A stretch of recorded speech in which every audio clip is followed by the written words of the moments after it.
mga kapiks, kumusta? It's me again, Bupix Vlog. Welcome back po na naman sa ating YouTube channel. So for today's video mga kapiks, pupunta ngayon ako ng Cebu para mag-update sa in situ para kung pwede na kunin. Tapos sasabay po si Mama Dag sa akin. Pupunta din po siya ng Compostela kasi yung tabi po dito pinapakuha ni Jing papunta sa Compostela kasi gagamitin niya. Hindi naman nagagamit dito kasi sira yung remote, hindi rin nagagamit. Pinapakuha na lang ni Jing para magamit niya dun sa sa projector daw niya kasi ikaw kanun sa projector. So pinadala, tapos nandun na po si Mama Dax sa kalsada, naghihintay na sa akin. So yung mga kapiks, tara, let's go. At yan po yung dali Mama Dax, pinabalot na po ni Papa Bits. So yan, punta muna kami ng Compostela. Sabay na lang siya sa akin kasi mahirapan daw siya sumakay o mag-commute siya. Ano yan, walat nalapag-agi ko huli. So baka mamaya magsabayin kami umuwi. Dadanin ako mamaya pag uwi ko para sabayin kami umuwi ni Mama Dax. Tara, let's go. At yan mga kapiks, nandito na kami sa boarding house ni Jing.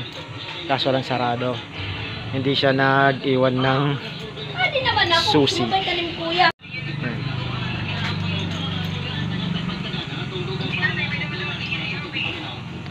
Sarado pa. At pagkatapos dito, didiretso naman ako sa Cebu. Pupunta ko ng TESDA kasi try kung pwede na makuha yung in-situ certificate. At sa school pala ay papatid, so pupunta naman kami sa school nila Jing. Sobrang init mga kapiks. At nandito na po rin kami sa school nila Jing. Yan, hatid din dito kasi dito ata gagamitin. So sobrang init at punta naman ako ng Cebu. Kasi anong oras na? Mga mahigit isang oras pa ako kung makapunta ng Cebu. Ay mga kapiks, tara, let's go. At sa wakas mga kapiks, sa baba ng biyahe nakabalik na rin ulit ako dito ng TESDA Cebu Provincial Office. So sobrang init at traffic, rush hour. Sana mabilis lang yung pagkuha, makuha ko na ngayon yung in situ certificate. So ayan, punta naman tayo dun sa office kung saan tayo magkukuha. Let's go. At yan wala pa rin po, hindi pa rin po makukuha kasi yung releasing nila ngayong buwan ay June tsaka July. So magte-text na lang sila sa akin. Akala ko kasi ngayon yung releasing kasi sabi ng iba mga isang buwan na ngayon, kaya trinay ko. So wala pa rin kasi yung releasing nila ngayong buwan ay June, July. Baka sabi ng doon, tinanong ko sa cashier, baka next month na lang sila, magte-text na lang sila sa akin kasi nag-iwan ako ng number doon.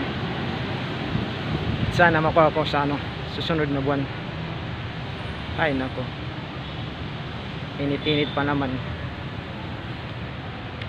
So maaga tayong makakabalik sa Compostela kasi sasabay si Mama Dax sa akin pa uwi. At baka doon na rin ako kumain kasi may baon ako. Baka doon na rin ako kumain kasi pa lang, mag-alas 12. So ayan, let's go. At yan mga kapiks, pauwi naman po kami at kasama po si Jing sa amin pauwi.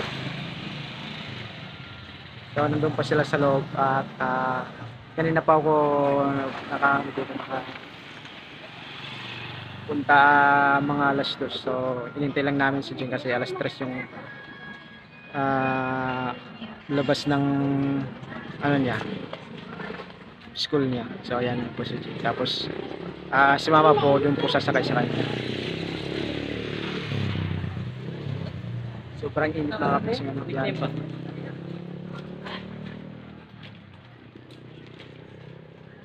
Let's So mga kapiks, pauwi kami puntang sugod naman kasama si Jay.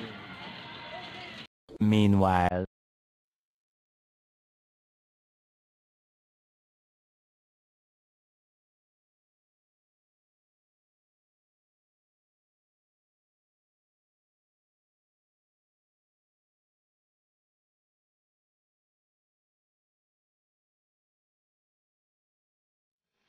At yan mga kapiks, dumaan muna kami dito sa Quezano, capital sa Danao. Nandito rin si Mighty Man. Yun din. So galing na kami sa loob, tsaka pauwi na po kami. Awin ini? Ah, sige. So dadalhin ko yung yung dala ni Mighty Man kasi sasakay lang siya. Kasi hindi siya pwede sumakay sa akin kasi walang helmet. So papalit na kami po ng Sugo. Baka kasi bubutan ng ulan, medyo makonvene na. At yan mga kapiks, nabutan po kami ng ulan. At nandito po kami ngayon sa Carmen Mercado. Sumiling na lang muna kami, tapos bumili na rin ng ulam namin mamaya. Tsaka nandito rin si Mighty Mang. Bumaba din, sumakay lang siya ng multi-cup. Tsaka bumili din siya ng pansit. Lagi ganun na perting inita si I don't know. Padung Compostela tayo. Bumili din siya ng Sige ko. Ay, mami, brother sir yan.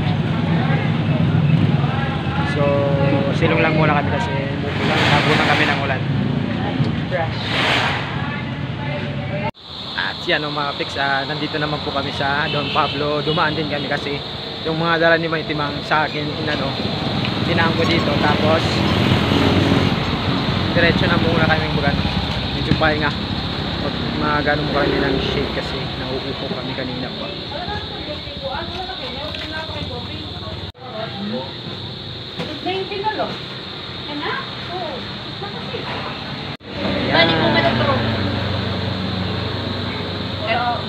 Palamig na kami. Nakakakon ka na milins. Kani, mag-sell. At nakauwi na rin kami sa bahay at nagabihan po kami. Gabi na po yung nakauwi. At hanggang dito na lang po muna tayo mga pics. At kung bago pa lang po sa aking YouTube channel, please subscribe na po and don't skip the ads. Pakiklik na po yung bell notification para maging update po kayo sa lahat ng ating mga bagong videos. Ito yung mga pics. Hanggang sa muli. Thank you for watching and see you in our next vlog. Bye bye.